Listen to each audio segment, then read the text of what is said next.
Good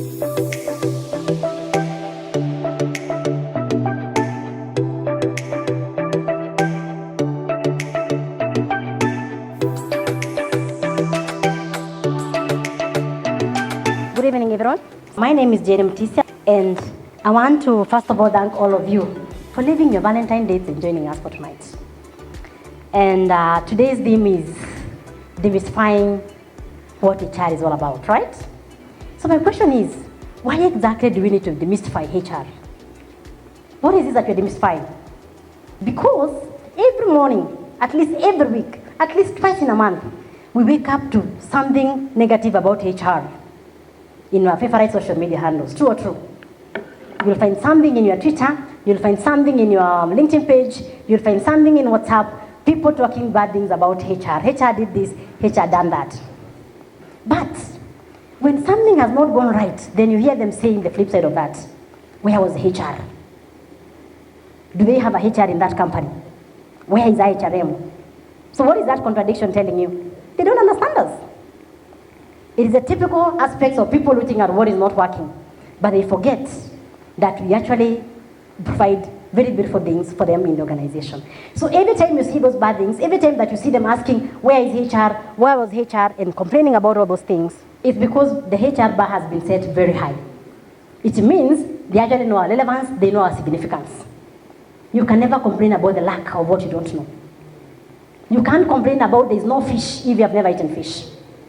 So every time you hear them talk about where was HR that, is because they have set the bar for us this high. And that's where we need to go as HR, to meet them where they expect us to be. And it doesn't mean that we are not there, because it's not always that they complain. True? It's not always. So every time you hear them complain, be happy. Of course, I'm not saying we own the mistakes, but be happy, because remember there's a time that nobody will talk about us. And those in media, if you have anyone in media here, they will tell you bad publicity is equally good. It's better than no mention at all. And there's one time that nobody will talk about HR. We're back office, we're admin, and anyone thought HR could do any job. True or true? True. Yeah. So every time you hear them talking bad about HR, it's a time for you to clarify and demystify at your own level. You misunderstand as you people. We have very many stakeholders to represent. When this happens, this goes this way. We have very many hats that we wear.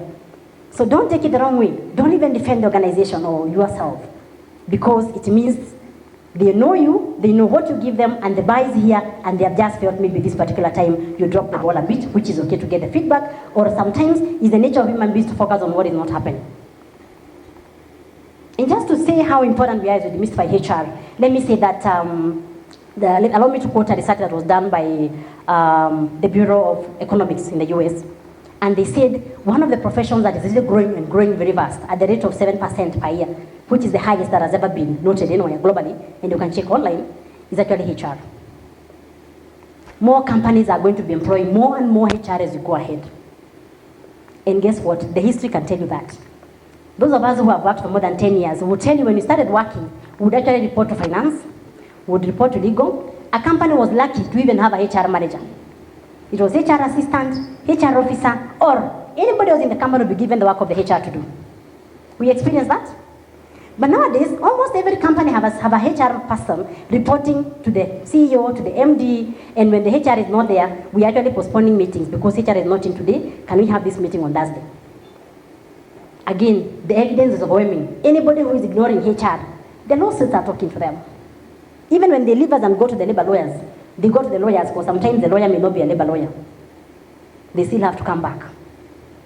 We have seen even very big corporates who have messed with what you call the HR framework, and they pay the price dearly. True? The biggest problem that people are facing right now is actually the human capital. How do we keep the employees happy? How do we keep them engaged? How do we manage to ensure that we don't lose all our employees to our competitors? How do we have the retention? And that is the pain that the CEOs are having. And guess who has the painkiller? The HR department. And therefore, as we demystify all these things, always ask yourself, among all the stakeholders that you're serving, the CEO, the employees, other shareholders, very many people that come to your desk because they need your desk, which painkiller are you giving them? And how are they experiencing you? And talking about experiences, I keep hearing people saying HR is a new profession, HR is a new profession. We are not new. We aren't new. the beginning of work, I don't want to say when God created earth, but the first thing that people were given were job descriptions, and that is HR. You do this, and these others do this. Since time immemorial, anybody who had a company and they had employees, all the functions of HR happened. There was recruitment, there was disciplinary, there was benefits, there was retention, there was welfare, there was employee relations, all those factors were there. Again, true or true? So HR cannot be new. What is new is how we are doing it. The how and the who. The person who did it previously was someone who wasn't trained, and let me thank Kuresha and the HRM Institute and my lecturers. Ogola, I can't see him, he was somewhere here, for making the profession, Ogola here, for making the profession very, very standardized, professional. We are not now just anybody can do HR. You have to be equipped, and that is part of the demystification that we have to do.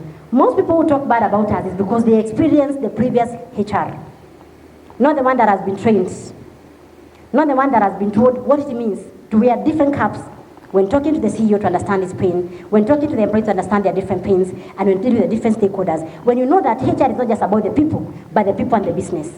A HR who knows he has to always balance those two things. And all those titles are trying to validate our significance as HR professionals in the field. You have seen very many people saying Chief Happiness Officer, the Vibes Officer, People and Culture, Business Partnering. All those changes is because the CEO has a pain that he's trying to sort. The executives, the board, is trying to have the work environment very happy, very good for people to be able to work, and that can only come to your desk. On their own, they don't manage. And that is why we are not even knocking the bedroom doors again, the boardroom doors. Even the directors that are going to those boardroom doors, and those of us who sit in boards here will tell you, directors who are good in human resource management skills are actually preferred in the board. Because once we are done with the finances and the legal, what else do we discuss? Why we didn't achieve what we had plugged in to achieve is not always because the strategies didn't work or they were bad. But if the people equation cannot balance, there's nothing much that we can do. Is that true or not?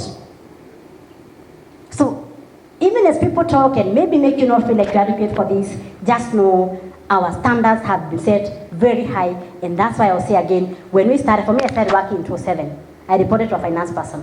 My second job, I reported to a finance person. The significance of this particular role. But even as the legal frameworks, Kuresha, Ogola, and the other systems prepare us for this, what are you doing as a professional to get yourself ready for this opportunity? And like I've said, the work of HR is not new. It has always been there. What is different is the what and the who. The experience that people experience when they come to your desk. So ask yourself, if you're called Esther, what is the Esther HR experience? If your name is Jane like me, what is the experience that people experience? When you sit with the CEO, what perception do you give about the HR practitioners? So it's about the how, and we have to start thinking about the experience we give. I've done a video on the candidate experience. I want us to talk about the HR experience. And that's being very proactive on how we want to be experienced. Being very deliberate on how we want to be experienced, not just by the employees, but by the different people that we serve. We have very many stakeholders that we serve. And as I finish this, allow me to just say that all of us in this room, and even those who didn't make it, we have a duty to keep elevating this profession, a duty to keep taking this to the next level, a duty, I said our bar has been set here, a duty to even take it further.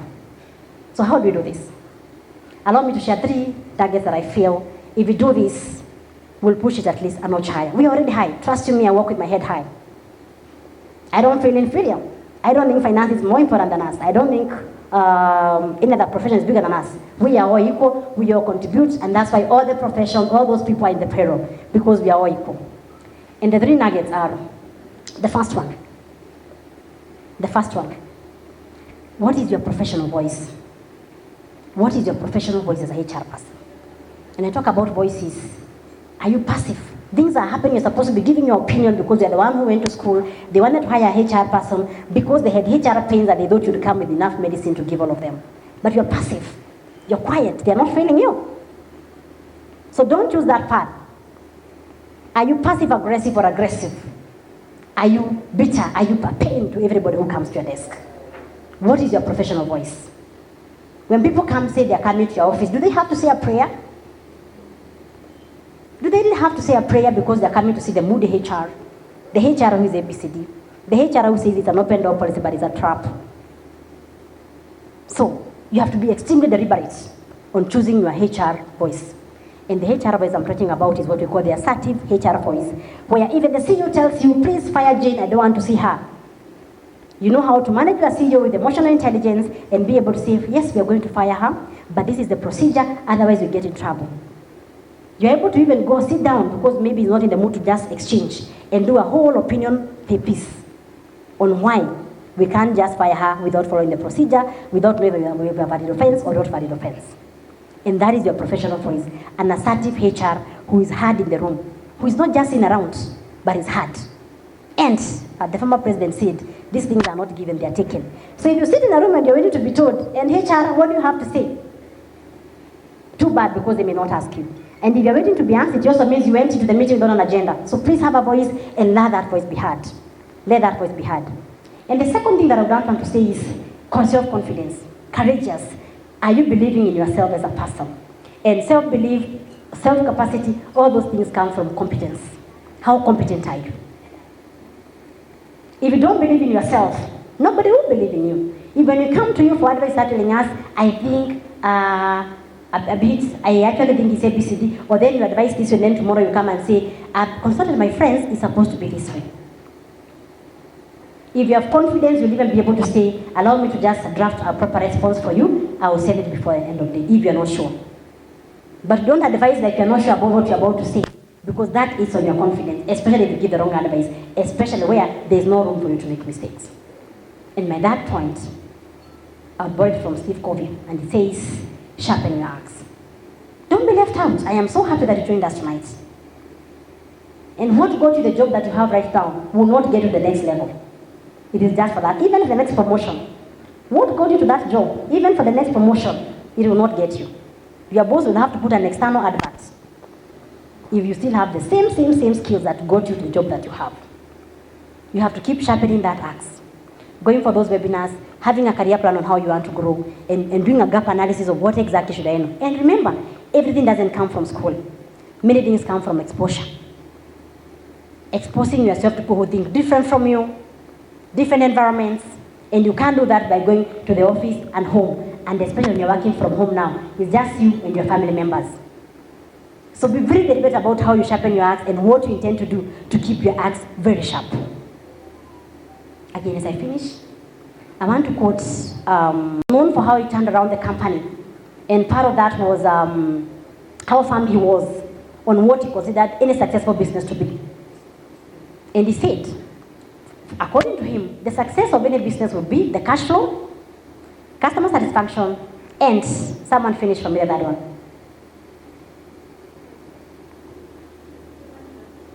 I can't hear. And the human capital. Human capital. True. So he said that three legs true. The cash flow, the customer, and the employees. So we own the third leg of that stool. Let's take care of it. We also take care of the cash flow, because if the employees are not happy, there's no cash flow. And now the last one, this is the last one that I'm about to say. And I want you to answer me, and please be very truthful. Who came here tonight because they didn't have a date? Someone answer me? Anybody? Who came tonight because they didn't have a Valentine's date? We all had dates?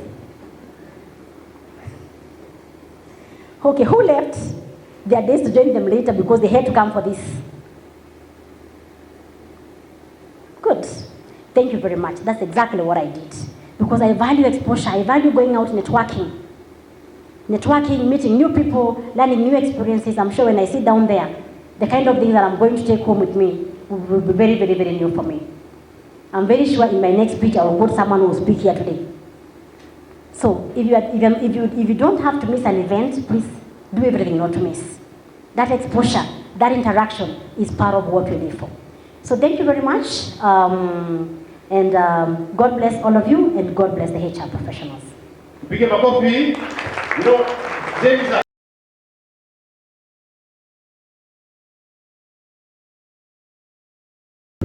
Let's clap for Dr. Gola. So I think the panel is very, very rich. You can hear me? Yeah. Yeah, I'm just here with CEOs, directors, people who are serving boards and all that. And therefore, I think since we have this conversation of we want to get to the boards, and of course, we're already in the boards, I'm very sure there are so many of us who are in the boards already. By show of hands, how many of us are serving in boards? Hata kama ni ya shule. How many of us? A board is a board. That's how you start. So many of us in the house already are serving in boards. Congratulations.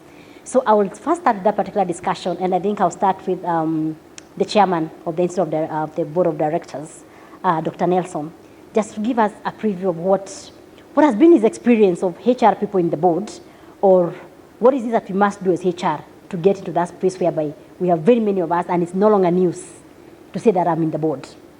Because it looks like it's breaking news that anytime one of us gets into a board, when do we stop making it like breaking news? So Dr. Nelson? Well, has been counters. But they've gone through a tremendous evolution to what they are now, CFOs. And a CFO, like you and I know, in any organization, is actually the strategic partner of the CEO. So what is going to happen is that the CHROs should actually be on the other side of the CEO. The CFO on this side, the CHRO on the other side, on equal footing, because that's where we are headed. And any organization that will not embrace this development will only have themselves to blame when they continue underperforming and finding it a nightmare to manage the human resource. The human resource is most complex of all others to manage, but it has been least positioned in terms of having the wherewithal to understand that complex resource. Thank you. Thank you so much. So I hope you're having your takeaways and you'll share with us when you're finishing the conversations. Already, I just know for me, I have to join their institute. That's where they're getting the people from. So thank you very much, Dr. Nelson. And maybe to both Dr. Agora and Kuresha, any of you can go first. What is the Institute of Human Resource Management and HRPEB doing as a regulation bodies and the certifying body to position the HR professionals for this next level that all of us have been crying for? Because we never saw the importance. So please, let's be members of IHRM, and there's so much. And if you sit home and wait for information to find us, you'll never find us. So thank you very much, Esther, for convening us tonight. Dr. Gola? Yeah, just to emphasize briefly on the role of HRM in shaping the HR profession. And what I'm taking from Dr. Gola is, do you have a dream? As a HR person, do you have a dream, or are you satisfied the way you are? Are we happy serving as HR assistants for 10 years? Are you happy you have reached HR manager and that's your peak? Or do you have a dream even beyond the HR? And like I said, Kuresha is a HR CEO. I'm just here with a bench of directors. And that will take me to the question to the award winner, HR Director of the Year last year. You're also a doctor, right? Dr. Francis. For him to just tell us the journey of his dream from probably a HR intern all the way to a HR director. How do we dream and how do we chase those dreams? He serves in boards, and I'm sure he'll be able to let us share enough from his story. That is what will place you at the top of your organization. And don't take any opportunity to learn for granted. Take it, embrace it. That is where your success lies. So that's what I would like to say, Jen. Thank you very much for sharing your story with us. Thank you very much. Because of time, I know we'd get so much from this panel. You can hear me? Okay. So we're just going to get parting shot. I can start with Dr. Gola, just coming this way, we finish with Croatia.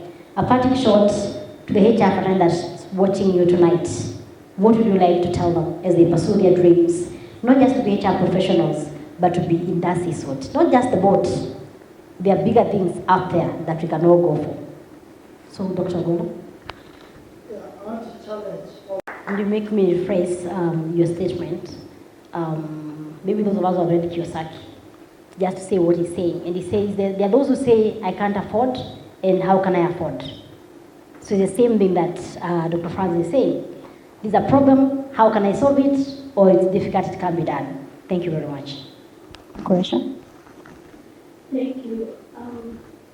For me, to the retired professionals who are about 17,000 registered in the institute, my message is that we need to be strategic.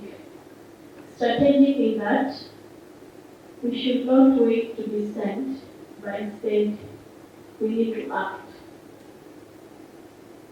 In simple English, it's called being proactive.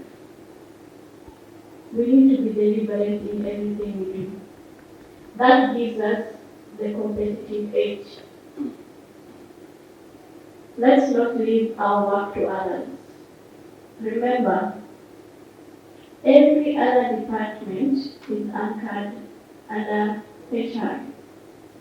We are the foundation of any organization.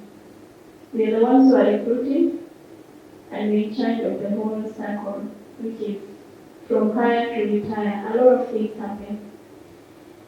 And my one issue, and I hope you will all learn from it, in September, immediately the new administration came to place, the murmurs about increment of NSSF have started. And now in February, it has become a reality. And we are all acting as if it's something new. This happened in 2014. It was murmured from September. We just need to see the trend.